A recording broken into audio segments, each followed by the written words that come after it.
Good morning, Bulls fans. So I was scrolling different websites last night, looking at mock drafts, just kind of seeing what the newest updates were. And Tankathon released another one last night, which I'm assuming is going to be the last one. You don't really know, but they released a new one last night, and it had someone new at 38 for us they haven't really seen before, and that's Jaden Bradley. So I'm going to talk today about some of his strengths, weaknesses. I have about two comparisons that I've seen, and overall, how I would feel about taking him at 38. But before I get too deep into the video, I want to know, are you guys excited for the draft? Because this is probably the most excited I've been for a Bulls draft in years. And I just want to know if you guys are feeling the same. So if you're excited for this draft, hit that like and hype button down below.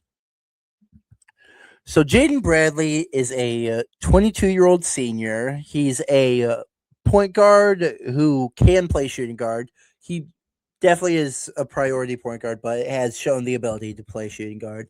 He's 6'4", 185, typically is what I'm seeing him listed as, with a 6'6.5" wingspan measured at the combine. Overall, pretty good size for a point guard, decent size for a shooting guard, but overall for a combo guard, pretty happy with the measurables. Now, on the season, in 30.6 minutes per game, he averaged 13.3 points on 46.3% shooting, 4.4 assists, 3.4 rebounds, zero point 0.1 blocks, and 1.4 steals a game, which honestly, pretty good production on a team like Arizona. I mean, Arizona has some really good top end talent. Like they have Braden Burries and Koa Pete, who came in as two of the highest regarded freshmen. They have that really good center who's taking touches. So, given the fact that he was never going to be the guy in the offense, I'm pretty happy with a point guard getting 13 and 4. Now, for his strengths, the first one is that he's very efficient. I mean, 46% from the field as a point guard in college is really impressive to me because normally what I see is guards in that like 44 range. Because I've noticed a lot that NBA and college are very different in efficiency. Like, for very good efficiency for a point guard in the NBA, I would say is like 47, 48. But typically, if you're shooting about 44% in college, people are still going to call you a pretty efficient point guard. So the fact that he's shooting 46% from the field makes me very happy, very impressed. Shot about 38% from three this year and 81% from the free throw line. So pretty good efficiency across the board. Very happy with his efficiency numbers.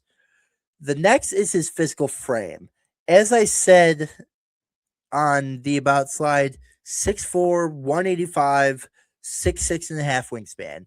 The only measurable that I wish was a little bit better is the wingspan, but that's a personal preference. I like having point guards that have nearly pterodactyl wingspans.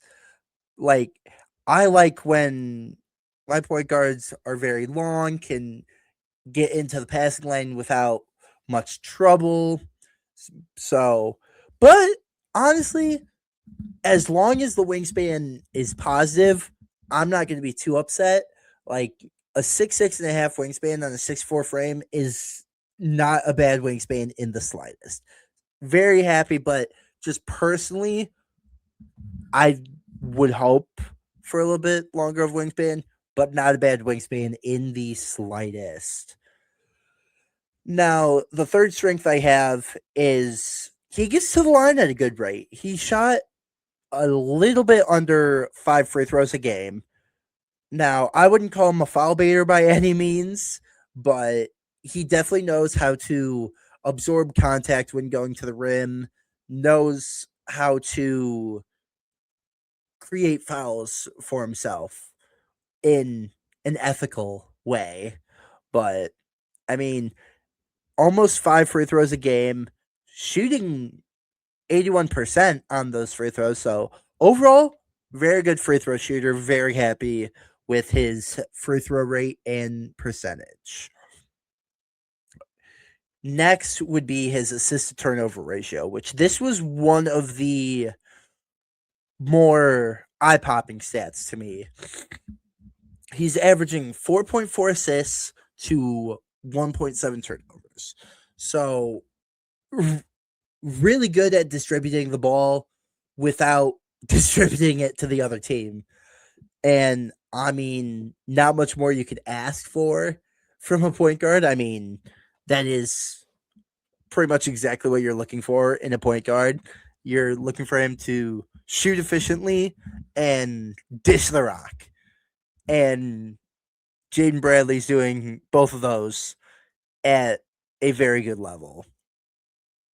And the last one I have is his steals, averaging 1.4 steals a game, which is exactly where I would want my point guard to be. I like having point guards where even if you're not a defensive minded point guard, you're still in that range of 1.5 steals per game.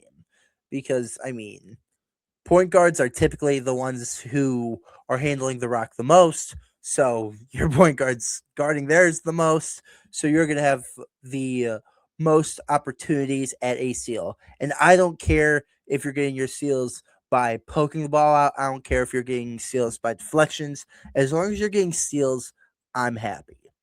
And he's getting almost 1.5 of them per game. So not much to complain about there.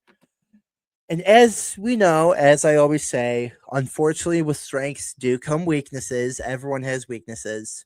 His first one being he just doesn't shoot threes. He didn't even take 2 threes a game.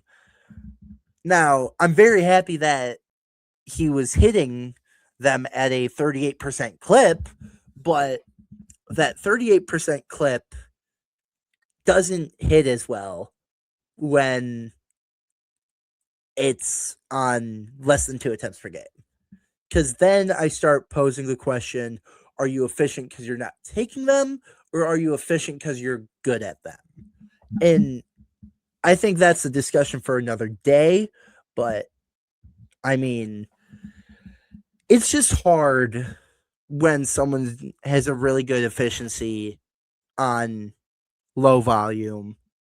So definitely have to pose the question that, like I said, is he efficient from three because he's shooting a low volume, so he doesn't have that much time to miss them? Or is he efficient from three because he's efficient from three? But either way, in today's NBA, especially as a point guard, you have to be shooting threes and you have to be able to hit them. And he's halfway there with hitting the threes that he takes. He just doesn't take many. Next is his age. He's 22. His birthday's in September.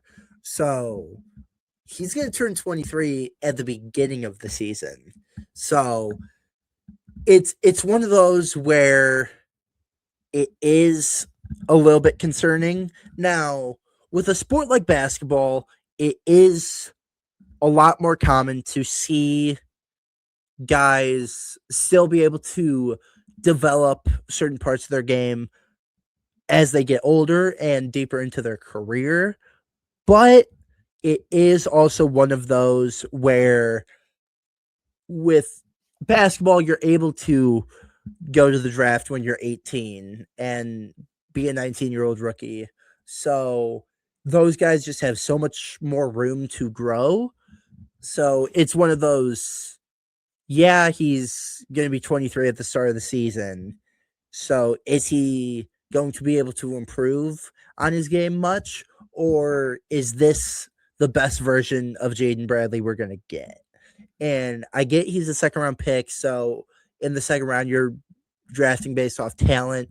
But if there's a 19-year-old that still has some room to grow, I'd rather take a 19-year-old. So it's one of those, what version of Jaden Bradley are we going to see in the future? Is this as good as it's going to get, or is he going to be able to improve despite the fact that he's coming in as one of the older rookies in the class? The next two I'm going to put kind of together, and that's he has smaller hands in his showtime. Just kind of his combine as a whole. I wasn't super impressed by his combine. I was impressed by his vert. He had a 36-inch vertical, which, I mean, regardless of your height, if you're a point guard, I'm going to be happy with the 36-inch vertical. That's just how verts work for me. If you have over a 35-inch vert as a point guard, I'm happy. But the average shuttle time for a point guard is 3 seconds. He had a 3.13 second shuttle. So definitely not the slowest shuttle by any means, but definitely a below average shuttle. And when you add in the fact that, like I said, he's turning 23 like a month into the season, so he's one of the older rookies, it is kind of concerning that things like his shuttle, when it came to athleticism, were below average. And then same with his hand size. The average hand size for a point guard, I want to say, was 8.3 inches. His hands were 8 inches. So again, not the smallest by any means, but definitely below average. And I think the fact that the rest of his measurables were pretty average is going to play against him, because his athleticism was a bit below average. Some of his measurables were average, if not below average. And that does worry me a little bit. Now we've seen guys with less than stellar measurables be great players and contributing players in this league. But it's one of those, at face value, it's concerning until you see them actually step on an NBA court and match up with NBA guys. And the last one I have is his free throw percentage. Now, I know I said I'm not upset with it by any means, which I'm not, but it is one of those where it is a little bit lower than you would like. Like I said, I'm not going to be mad if really any position on the court is shooting 80 plus % from the free throw line. I'm not going to be upset, but with point guards, 81% is a little bit below average. So it's one of those where I've said this many times with many other prospects. It is a weakness, but it's not a glaring weakness. It's one of the, not to be ironic here, but one of the weaker weaknesses in his game. One of the more easy to fix ones. Like, it's very easy to raise your free throw percentage as you get deeper into your career. So it's one of those, it's definitely something where I'm like, damn, I wish his free throw percentage was a little bit higher. But I'm not going to sit here and be like, oh my God, he's only shooting 81%. Clearly he can't shoot free throws. Like, no, that's not the case. It's just one of those, I wish it was a little bit better. But now for his comparisons, have some weird ones here. NBADraft.net is a place where I get a lot of my draft comparisons if I can't really watch the tape and see a player right away. They had him as a kind of somewhere between a Corey Joseph and a Teo Maledon. And I know that's kind of crazy to be like, we're rooting for that, but like, he's a second round pick. And I'm focusing on the Corey Joseph because Teo Maladon did like 2 years in the league, had a cup of coffee, and dipped back to the EuroLeague. So Corey Joseph, I liked Corey Joseph, and I know that's a crazy thing to say, to be like, oh, Corey Joseph, I liked him as a player. Like, I liked Corey Joseph because he was a reliable depth point guard. He was a reliable backup point guard. I mean, he helped those Spurs teams at the tail end of their big three, at the tail end of Park and Ginobili and Duncan. He was there for those. I'm pretty sure he won that 2014 title with them, but he was there with them, was a reliable depth piece for them. Everywhere he went, he wasn't a star, even remotely, but every time he got in the game, teams weren't scared. They weren't scared of him playing bad. He would go out there, play about 10 to 12 minutes a game, give you 5 to 6 points, 2 to 3 assists, and just overall play efficient basketball and just help maintain a lead. And that's the exact type of production I'm looking for in a second round pick. Like, I'm looking for guys that I can trust to be on my bench, come in during stretches where the starters need rest and they're not gonna get outscored and lose us the game. And that's the type of thing I see from Jaden Bradley. And that's why I think Corey Joseph is a very fair comparison to him. Overall, I wouldn't mind Jaden Bradley at 38. I'm going to give the same kind of take that I gave when I covered Allen Graves. If we draft Jaden Bradley, I'm not going to sit there and be like, oh my God, what a terrible pick. Why did we pick him? Like, I'm going to be happy because Jaden Bradley is a good basketball player. He is very good value. He's good value for 38, for the 38th pick. There are some guards that we can get at 38 that I think could be more valuable to this team than Jaden Bradley. But like I said, I'm not going to be upset in the slightest if we get Jaden Bradley. Just, there are guys on my board that I think could be a little bit better than Jaden Bradley. But if you guys disagree, please, please, please comment down below. Let me know what you disagree with. And even if you agree, please still comment down below and tell me what you agree with. Now, again, please comment below. I want to know what you guys think. Taking everything in this video into consideration, would you guys want to draft Jaden Bradley at 38th? Comment definitely or nope down below. And give me a reason or two why you commented what you commented and why your head is where it's at. I love having discussions with you guys about all these prospects. It's been so much fun. Now, please make sure you are sharing and subscribing. We're trying to reach 1,900 subscribers. We're roughly 60 away. If you guys could get us to 1,900 by the draft, that would be perfect.